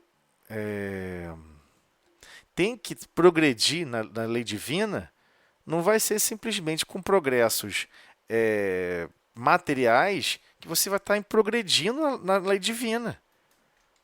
Você tem que ver quão distante a sua consciência está operando fora da lei divina. E você quer reajustar essa órbita. Você quer orbitar somente em torno da perfeição. Você quer orbitar somente em torno dos princípios divinos. Esse é o aspecto que a gente vai sempre ter que nos preocuparmos para avançar, né? Focando já é difícil, né? Se a gente focar realmente, incisivamente, já tem vários desafios, né? Imagina sem focar, sem olhar o que é o mais importante. Né? O que domina a minha encarnação, o que domina quando eu estou fora do corpo físico, que eu não consigo me equilibrar, que eu não consigo estabelecer uma melhor conectividade com Deus a partir do meu mundo íntimo. Né? Todas as leis não estão no nosso mundo íntimo. Então você tem que se equilibrar primeiro com você mesmo, para você conseguir operar adequadamente como Deus aguarda. Mas vamos lá, vamos retornar aqui para o Livro dos Médiuns. Desculpa aí que hoje foi bem longo, né? Mas era mais para a gente conseguir parar e parar de ler também as páginas de uma maneira materialista e também não ter essa relação, né, materialista com o chamado aspecto religioso das nossas existências. Né? Religião é um sentimento. A essência da religião é um sentimento. Um sentimento que você quer se conectar com Deus. Você quer estar orbitando Deus. Você quer ficar num círculo concêntrico. Né? Você não quer nunca fazer uma elipse. Ficar de repente distante. Né? A própria órbita do planeta nos explica isso. Né? Quando, se a órbita do planeta fosse uma elipse, e não é, as pessoas falam isso nas escolas, mas é uma bobagem gigantesca que explicam nas escolas, né? Eu sei que vocês estão falando assim, pô, ele tem uma raiva de escola danada. Eu tenho mesmo. Foi um momento horrível da minha vida. Muito ruim. Aí acontece, o da escola te explica tudo errado, cara. Rasgada. Se você for fazer a conta da diferença do cálculo elíptico, né, que contam na escola, dá 5% de diferença. Ou seja, é muito mais uma circunferência do que uma elipse, né? Então, várias pessoas acreditam que a Terra fica distante do Sol e por isso tem as estações do ano. Não é verdade, é uma circunferência perfeita, praticamente perfeita, né? 5% só de diferença, praticamente perfeita. O que dá as estações é a inclinação da Terra. Não tem nada a ver, é o eixo inclinado da Terra. Né? Se não existisse esse eixo inclinado da Terra, as estações seriam fixas. Não existiria primavera, verão, outono e inverno. Tem a ver com o ângulo de inclinação da Terra. Mas tem outros planetas que orbitam de uma maneira elíptica. Sim, mas aí é outro contexto. O nosso aqui não é esse. Mas mentalmente você consegue perceber, né? Se eu não estou fazendo uma órbita de uma circunferência em torno dos objetivos divinos, quando você se afasta, você se isola, você sente a frieza que se torna a sua própria vida, a sua própria consciência. Então, a sua consciência quer sempre orbitar o divino por isso. Ficar distante, você sabe que é uma fria, literalmente uma fria. Né? A nossa consciência não se equilibra. Então, voltamos aqui para a teoria da alucinação, que Kardec estava tratando no capítulo 6, justamente explicando para a gente as teorias que ele teve que combater, que ele teve que se deparar. E, igualmente, é claro, né? Por que está no Livro dos Médiuns? Porque o próprio médium um dia pode achar que está num processo de alucinação. E começa a desconfiar, minha mediunidade não está certa. Eu vi isso, isso foi feito, isso é coisa da minha cabeça. Não pode estar certo isso. Cuidado, não aceite esse jargão que condenou as consciências da Terra a se auto-achar alucinado, né? A achar que está inventando alguma coisa com o seu próprio pensamento. Medita um pouco com calma antes de chegar a essas conclusões. Então, por isso que Kardec manteve esse capítulo, justamente por perceber que existia uma grande parte da população que até absorveu a ideia da alucinação. Inclusive virou jargão popular, né? Quando um colega ou alguém que é um colega, um conhecido do outro, fala uma coisa que você acha que está errada, você fala, deixa de ser alucinado, rapaz. Que isso? Está alucinando, está inventando essa coisa aí, rapaz. Ninguém falou isso. Virou jargão popular, né? Popularizou. Então, por isso que ele manteve, não foi à toa que ele manteve, né? Ele sofreu muito com isso. Foi uma das teorias mais difíceis, em que Kardec mais sofreu, eu digo, contrapontos, né? Porque tudo isso aqui que Kardec escreveu, ele escreveu inicialmente baseado na experiência dele com a Revista Espírita. Né? A revista que ele lançou, em que ele quis propositalmente expor todas essas teorias, e ele pensou, olha, se eu expor por X anos e ninguém apresentar um contraponto mais superior, alguma coisa de fundamental, por testar através de outras consciências, alguma coisa baseada no meu histórico, na minha experiência, na minha visão, no que eu experimentei. Ou seja, Kardec não sentou em algum lugar e começou a criar uma teoria, né? Sentou no ar-condicionado, uma sala, deixa eu escrever uma teoria. Não, Kardec experimentou, ele vivenciou a mediunidade numa quantidade absurda, com uma variabilidade muito grande também, né, de fenômenos mediúnicos. Então, por isso que ele manteve esse aqui, só para a gente retomar aquele do pensamento. Então, retomando aqui para o item 113, deixa eu tentar me achar, é o último item antes de virar o capítulo. Vamos lá. 113. Provam os fatos que há aparições verdadeiras, que a teoria espírita explica perfeitamente e que só podem ser negadas pelos que nada admitem, fora do organismo. Então, alguém viu uma aparição de algum espírito, alguma coisa. Ah, não, isso aí foi alucinação, foi coisa da sua cabeça.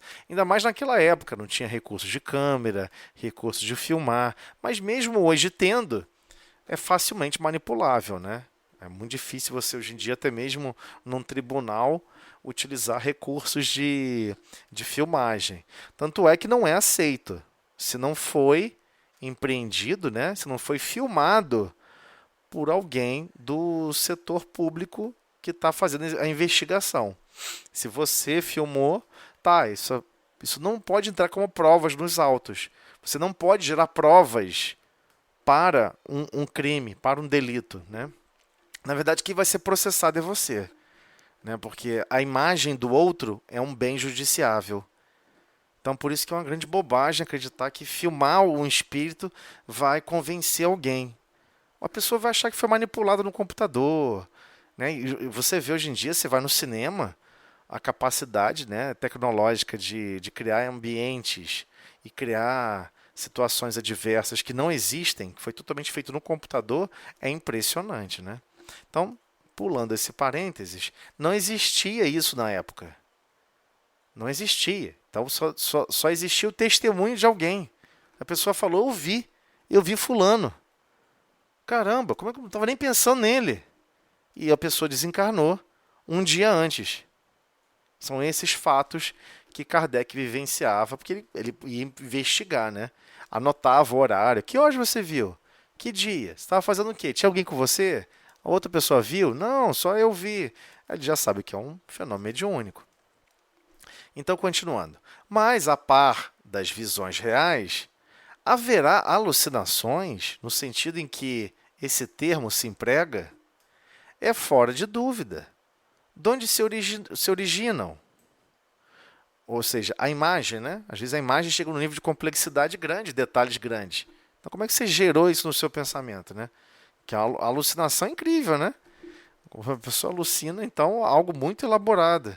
Algo que Kardec nunca conseguiu observar em lugar nenhum. Somente, realmente, é retratado pelo fenômeno mediúnico. Os espíritos é que vão esclarecer-nos sobre isso, porquanto a explicação parece-nos estar toda nas respostas dadas às seguintes perguntas. Claro que Kardec está estratificando para nos facilitar, né? A pergunta: são sempre reais as visões? Não serão algumas vezes efeito da alucinação? Olha como é que Kardec é humilde o suficiente. Vai que, né? Tem alguma variabilidade, né? Não serão algumas vezes efeito da alucinação? Quando em sonho ou de modo diverso, se vêem, por exemplo, o diabo ou outras coisas fantásticas que não existem, não será isso um produto da imaginação? Aí a resposta. Me perdi aqui, meu Deus. Cadê? Eita, foi lá para baixo. Me perdoem. Fui lá para a bicorporeidade. Vamos lá. Sim, algumas vezes. Sim, algumas vezes a sua mente pode elaborar isso. Sim, algumas vezes. Quando dá muita atenção a certas leituras, ou a histórias de sortilégios que impressionam a pessoa, lembrando-se mais tarde dessas coisas, julgam ver o que não existe. O que está querendo dizer? Que sim, o seu potencial de manipulação fluídico do seu pensamento pode, inclusive, criar o que não tem, gerar o que não existe. Né? Ele vai chegar nesse ponto. Mas também já temos dito que o espírito, sob o seu envoltório semimaterial, ou seja, o perispírito, pode tomar todas as espécies de formas para se manifestar. Pode, pois, um espírito zombeteiro aparecer com chifres e garras, se assim lhe aprouver, né? Se assim ele bem quiser, né? Para divertir-se à custa da credulidade daquele que o vê, do mesmo modo que um espírito bom pode mostrar-se com asas e com uma figura radiosa. Ele vai ser mais bem focado e atendido. Então, ele está deixando claramente, não é alucinação tudo que você enxerga, mas igualmente você pode criar princípios de medos, né? Que você assistiu alguma coisa e ficou com medo. Você escuta coisas, você vê coisas que não existem. E por vezes realmente é fruto da sua imaginação. Mas ele está deixando, sim, isso pode acontecer. Mas ele vai e avança um pouco mais. Mas existe sim a possibilidade que um espírito desencarnado que estava vendo você ficar com medo com relação a alguma coisa. Ah, ele tem medo, de alguém com aparência vermelha, com um chifre assim assado, e com a cara esquisita, torta. Então, beleza, eu vou deformar o meu envoltório semimaterial e vou aparecer para essa pessoa para tomar um grande susto. Por vezes são pessoas que são amigas. Amigo gosta de dar um susto no outro, né? Vamos lá, letra B. Poder-se-ão considerar como aparições as figuras e outras imagens que se apresentam a certas pessoas quando estão meio adormecidas ou quando apenas fecham os olhos? Desde que os sentidos entram em torpor, o espírito se desprende e pode ver longe ou perto aquilo que lhe não seria possível ver com os olhos. Então, o espírito, quando está naquele período assim de... Eu adoro, né? Eu adoro torpor de sono, né? Que você está meio assim... Você está um pé lá, outro cá, eu acho maravilhoso. Eu adoro essa sensação. Porque realmente, ainda mais quem é sonâmbulo, né? Você já se sente, você se percebe andando. E às vezes você tropeça no seu próprio corpo físico, sua perna balança. É muito esquisito. E você percebe isso. Ou seja, ele está falando, não é só com relação ao andar, é também com relação a todos os sentidos. Então você está meio que se desligando do corpo físico, porque torpor do sono, fechando assim parcialmente o olho, aí de repente você vê alguma coisa distante e você toma um susto, porque realmente o seu olhar pode ir distante, por estar mais emancipado do corpo físico, que limita a todas as faculdades, né, e potencialidades do espírito animando somente o perispírito. Muito frequentemente, tais imagens são visões, mas também podem ser efeito das impressões que a vista de certos objetos deixou no cérebro, que lhes conserva os vestígios, como conserva os dos sonhos. Então, ele está deixando claro. Da mesma maneira que você pode ficar com a musiquinha na cabeça, que é aquela musiquinha, nossa, essa musiquinha não aguento mais ouvir, mas está presa na minha cabeça, as imagens também funcionam assim. Né? Não existe só, nossa, não consigo me desligar do meu pensamento dessa música. Mas quando você vai observar, igualmente não consegue se desligar de certas imagens. Igualmente. E durante um processo de se desprender, você acessa essas imagens com muito mais facilidade da sua própria consciência. Né? Desprendido, o espírito vê no seu próprio cérebro as impressões que aí se fixaram, como numa chapa daguerreotipada. Aí existe uma nota aqui de Kardec para explicar, né? Nota de explicação. relativo a antigo aparelho fotográfico inventado por Daguerre, né?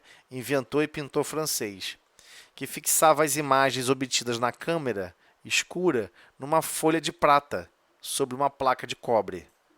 Né? Ele sabia das impressões dos fótons nesse binário de materiais. Então, por isso que ficou com esse nome daguerreotipada, daguerreotípica de Daguerre. Então, o que ele está dizendo? A luz não impressiona uma chapa, né? Você liga um raio-x, tira uma chapa de raio-x, você não tem aquela energia que reagiu com a química daquele filme. Ele está dizendo, quando você sai do corpo físico, você vê o que ficou impressionado no corpo físico, no seu próprio perispírito. Você vê essas impressões fixadas com mais facilidade, né? Ele está deixando que nos vê no seu próprio cérebro, ou seja, separando o que é o cérebro do corpo físico do próprio espírito, né? A variedade e o baralhamento das impressões formam os conjuntos estranhos e fugídios, né?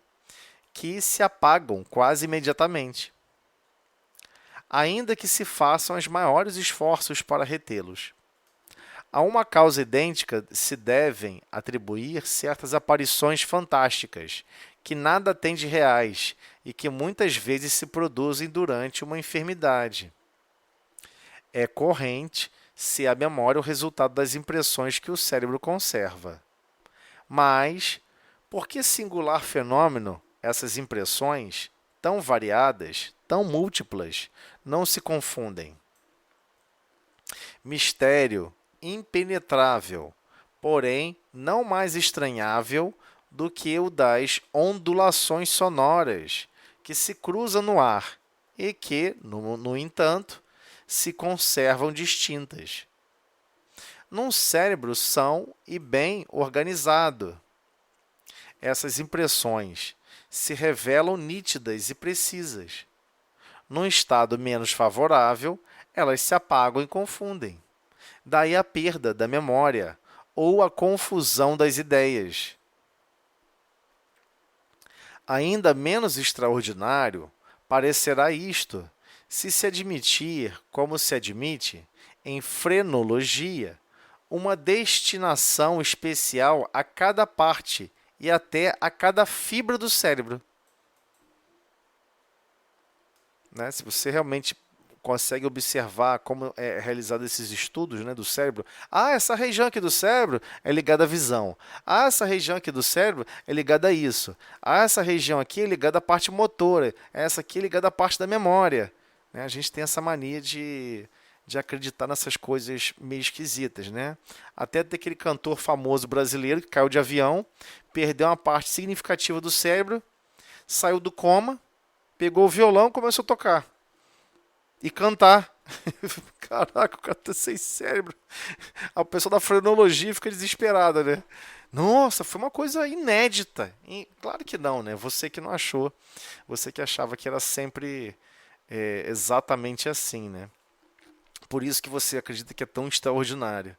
Mas, na verdade, a dinâmica do cérebro, a dinâmica dos processos mentais são muito mais complexos do que a gente imagina. Então, prosseguindo. Assim, pois, as imagens que, através dos olhos, vão ter ao cérebro, deixam aí uma impressão, em virtude da qual uma pessoa se lembra de um quadro, como se o tivera diante de si. A gente sabe que a memória visual ela é mais poderosa de todas, né? Tem gente que consegue lembrar, né, em detalhes. Eu sempre gostei de fazer esse exercício, mas eu sempre gostei de viver o contrário, né? Eu gosto de ir nos lugares e ter certeza onde eu estive. Eu não sei por que eu tenho esse mau hábito. Então, por exemplo, eu paro o carro em algum lugar, ou eu estou descendo num bairro que eu não conheço, eu vou dar 20 passos, 30 passos, eu vou parar, olhar para trás e tentar fixar na minha mente a imagem dá volta. Não me pergunte por quê. É um hábito que eu tenho que eu não sei por que eu faço isso, mas eu faço. Eu gosto de fazer isso. Eu gosto de andar para frente vendo imagens e saber como é que são as imagens de trás. Como é que eu estaria vendo? Então, Zé, Sim. você falou isso, eu gosto de, assim, se eu quero ir a algum lugar, eu marco para ir a algum lugar. Eu gosto de pensar, de ver que eu já estou lá. Aí eu consigo até me ver lá e tudo. E quando isso não ocorre, eu não vou num lugar que acontece alguma coisa que não ocorre o fato. Eu acho interessante. Não, com certeza você deve fazer isso até durante o sono, né? Nossa, eu tenho que visitar fulana. Não, como é que eu vou lá e tal? Eu vou sentar na varanda, eu vou subir aquela escada, você mentaliza tudo e tal, imagina tudo, cria essas imagens no seu cérebro e adivinha, você quer continuar criando quando deixa o corpo físico. É disso que ele está falando, né? O espírito, quando fica meio emancipado, naquele torpor de sono ou não, ou até mesmo dormindo, você continua com essa mesma vontade, né? Então você continua querendo gravar essas imagens. E é por isso que muitas pessoas têm um chamado déjà vu. Né? O chamado déjà vu é que realmente você imaginava o que ia acontecer naquele momento, não é que seu espírito viajou para o futuro, não. Você imaginava exatamente o que fosse acontecer, o que ia acontecer, o que ia falar. E você gravou aquilo no seu cérebro antes de acontecer. Porque você se autoprojetou nesse processo de imagens, né? Como cada um iria reagir naquele momento, naquela situação. E por vezes estão todos juntos, fazendo a mesma coisa fora do corpo físico. Então você não imaginou alguma coisa separada, né? Você teve um déjà vu porque, na verdade... E o déjà vu nunca é completo, né? Quem é muito preciosista das imagens, e eu gosto de ser, o déjà vu não é completo. Né? Você vê, você percebe a fala, você sabe até que o outro vai falar, você vê o ambiente, mas tem certos cantos que não fecham, né? Tem certos cantos da imagem e você olha mais para trás, mais para cima e mais para o lado e a imagem não se completa. Aí você tem a certeza que, na verdade, aquela situação ocorreu fora do corpo físico, as falas era naturalmente da consciência, como a consciência, aquela consciência iria responder realmente, porque somos extremamente previsíveis, né? E é isso. E a gente vai gravando essas impressões, essas imagens, né? Então, o espírito fora do corpo físico, ele tem memória, ele grava essas imagens como quem grava uma chapa, né? Você grava aquela. Tem várias imagens que eu gravo de propósito na minha cabeça, né? Eu adoro gravar imagens na minha cabeça. Sou fanático por isso. Principalmente, eu fui numa cachoeira, eu fui num rio, eu fui numa praia. Depois eu consigo fechar, quase que eu escuto a água, quase que eu escuto, quase que eu sinto o cheiro, né? Eu gosto de lembrar de cheiros, eu gosto de lembrar. Eu acho incrível fazer esse exercício, né? Ainda mais para lugares maravilhosos, que me traz paz, que me traz, né? Tudo que é muito ligado assim à natureza eu acho maravilhoso. Cada um gosta de certos lugares, né? E você quer ter essa possibilidade de relembrar aquele momento, né? Mas vamos lá. Para gente fechar aqui que já o horário já estourou, né? Nunca, porém, há nisso mais do que uma questão de memória. Ora, em certos estados de emancipação, ou seja, o espírito se afastar do corpo físico, a alma, ou seja, você mesmo, vê o que está no cérebro. Ou seja, você enxerga o que foi gravado no seu uniforme de trabalho.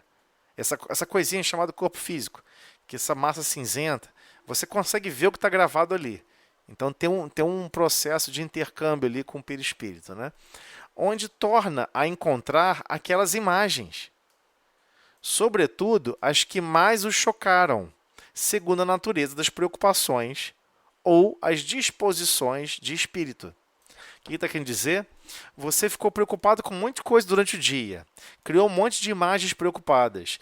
Você tem um monte de disposição a ser uma pessoa estressada, a ser uma pessoa psíquica. com certos assuntos, com certos aspectos. Sabe o que vai acontecer? Isso fica gravado potencialmente. E adivinha, você quer gravar isso potencialmente. Você tá se impondo isso. Não de maneira equilibrada, harmoniosa. Aí quando você estiver se emancipando do corpo físico, que você deveria estar até numa situação de mais tranquilidade, né, já que a maioria que te chocaram e ligada a preocupações, geralmente tem 99% de chance de ser ligados à parte material, né? Você nunca vai se chocar assim, meu Deus do céu, era para ter feito a bondade 30% melhor, só consegui fazer de um valor que eu queria ter superado 30%. Eu podia ter sido muito mais bondoso. Você não fica preocupado com isso. Você está preocupado com coisas realmente totalmente materializadas. Então, por isso que continua te perseguindo, te perturbando. Às vezes o sono, às vezes a sua própria consciência. Isso vai exaurindo um pouquinho esses seus potenciais, né? É assim que lá encontra de novo a impressão de cenas religiosas, diabólicas, dramáticas, mundanas, figuras de animais esquisitos, que ela viu noutra época em pinturas, ou mesmo em narrações, porquanto também as narrativas deixam impressões. Então você está ouvindo uma narrativa, né? E seja de um livro, seja de uma história, de um filme, você está vendo como que quem gerou o filme está interpretando uma narrativa, né? Mas mesmo às vezes vendo o filme, você pode imaginar de uma forma diferente. Você está lendo um livro, o livro força, quer dizer, te obriga a criar um imaginário completo. A pessoa narra, descreve algumas coisas básicas de um cenário num livro. O seu cérebro completa o resto. Mas o que a gente vai depois descobrir é que completa realmente fisicamente. Por vezes você plasma o que você está imaginando através do seu pensamento. Então ele continua, de sorte que a alma vê realmente, mas vê apenas uma imagem fotografada no cérebro. No estado normal, essas imagens são fugídias, né? Uma coisa sem muita importância, igualmente efêmeras, ou seja, passageiras, porque todas as partes cerebrais funcionam livremente, ao passo que o estado de moléstia, ou seja, uma doença que possa afetar o cérebro sempre está mais ou menos enfraquecido. O equilíbrio entre todos os órgãos deixa de existir, conservando somente algumas a sua atividade, enquanto outros se acham, de certa forma, paralisados. No caso realmente de uma doença no cérebro, né? Daí a permanência de determinadas imagens que as preocupações da vida exterior não mais conseguem apagar, como se dá no estado normal. Essa a verdadeira alucinação e causa primária das ideias fixas. Então, Kardec já separou aqui profundamente. Isso aqui é importante para a gente. Daí a permanência de determinadas imagens que as preocupações da vida exterior não mais conseguem apagar. A pessoa está com uma preocupação alucinada, vai para o trabalho, com a mesma preocupação. Está lá operando máquina, com a mesma preocupação. Está fazendo a comida, mas não está prejudicando a comida. Queima o arroz, queima isso, queima aquilo, destrói tudo. Vai fazendo um caos na vida. Ou seja, a pessoa continua com uma preocupação que ela não consegue se desligar. É isso que está falando. Daí a permanência de determinadas imagens, que as preocupações da vida exterior, ou seja, a tarefa de fazer uma comida, a tarefa de ir para o trabalho, não mais conseguem apagar, você não consegue se desligar. Como se dá no estado normal. Porque no estado normal você tem uma preocupação, tá? Depois ela se esvai, ela vai embora. Então, essa é a verdadeira alucinação e causa primária das ideias fixas. Então, ele vem aqui e detalha para a gente o que seria a verdadeira alucinação. Você cria uma ideia fixa de uma causa primária e fica lá agarrado naquele negócio toda a vida. Você não consegue se desligar mais. Só para... Acho que a gente... Podemos fechar só esses 2 parágrafos aqui rapidinho? Pode ser, gente? Pode, por mim. Pode. Então tá, só para fechar aqui então. Conforme se vê, explicamos esta anomalia por meio de uma muito conhecida lei inteiramente fisiológica, a das impressões cerebrais. Porém, preciso nos foi sempre fazer intervir a alma. Ora, se os materialistas ainda não puderam apresentar deste fenômeno uma explicação satisfatória, é porque não querem admitir a alma. Então, ele deixa claro, a explicação sensata para você ver essas imagens é porque o seu uniforme de trabalho, que tem um sensor que captura imagem, você tem um celular em cada olho, o tempo todo, e sempre gravando e gravando imagens. As imagens mais complexas você grava e fixa. Às vezes você sai do corpo físico e revê a mesma imagem. E fica impressionado. Nossa, estou vendo essa mesma imagem. Sim, porque você deu um grau de importância para ela mais do que deveria dar. E ela ficou gravada no módulo da memória chamado tela principal, né? Tem quando você bota uma imagem na tela principal ou na tela de descanso do celular? Exato, você tirou aquela foto e quis botar como tela de descanso ou como tela principal do seu fundo lá do celular. Fazemos isso também no corpo físico. Nossa, foi tão incrível para o guarda. E por vezes com preocupações alucinadas, né? Aí sim, a teoria da alucinação explica. Mas até Kardec está falando, até para explicar a alucinação como foi explicado, você tem que admitir uma alma que está vendo essa imagem e fixando essa imagem, né? Por isso mesmo dirão que a nossa explicação é má, pela razão de erigirmos, em princípio, o que é contestado. Contestado por quem? Por eles, mas admitido pela imensa maioria dos homens, desde que houve homens na Terra. Ele está falando da alma. Desde muito tempo, isso é admitido. Ora, a negação de alguns não pode se constituir uma lei, né? Não pode constituir lei. Que é o que a gente vive hoje, até hoje, né? Alguns criam um grupo de pessoas cria uma teoria sem querer observar como a maioria se sente e observa a situação. Como a pessoa se sente mais evoluído, né? Aquele princípio de vaidade principal que a gente vem conversando, a pessoa acha que a visão dela é superior à do outro, mesmo sem ter como explicar como. É boa a nossa explicação?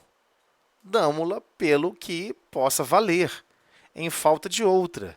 E se quiserem, a título de simples hipótese, enquanto outra melhor, não aparece. Qual ela dá a razão de ser de todos os casos de visão?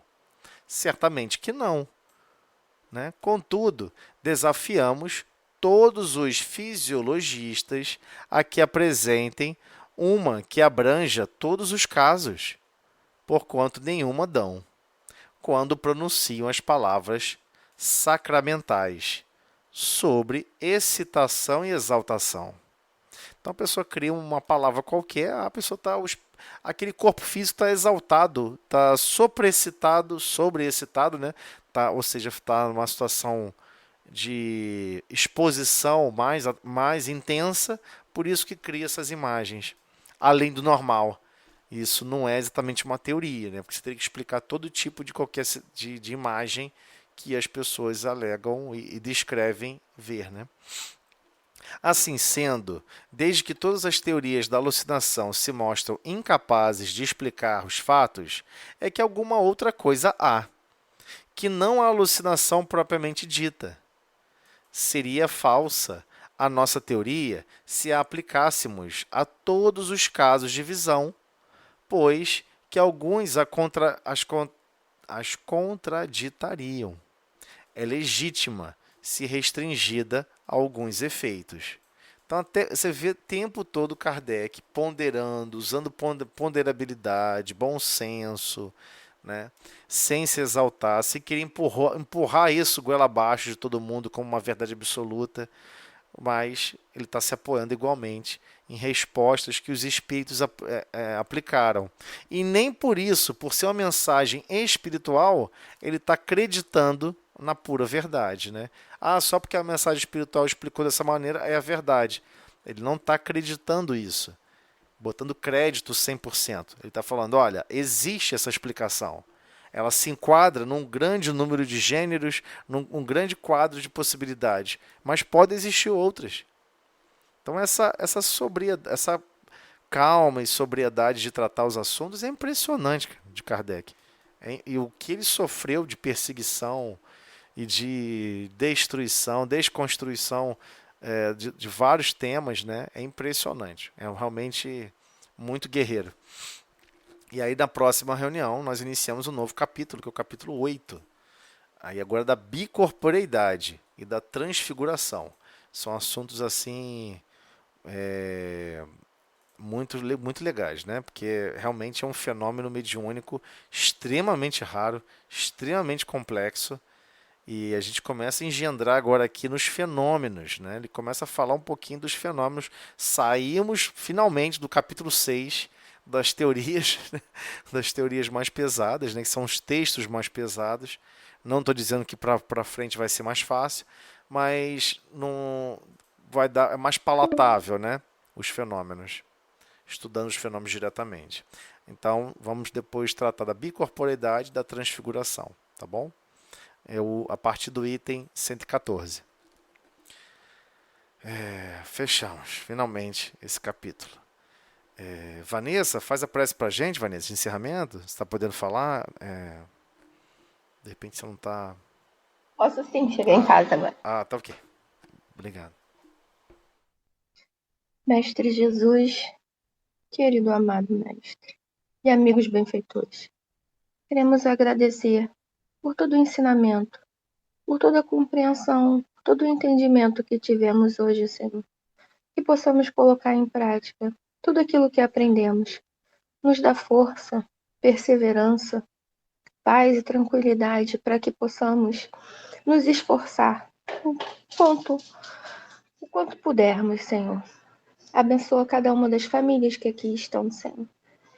Visita o lar de cada um e nos dê a tranquilidade no lar. Pedimos para que possamos encerrar o estudo hoje, que levemos para junto de nós esses ensinos e a paz que sempre nos dá. Que assim seja. Com esta prece, Senhor, pedimos para dar por encerrada a reunião do estudo do Livro dos Médiuns da noite de hoje, na tua paz e harmonia. Que assim seja.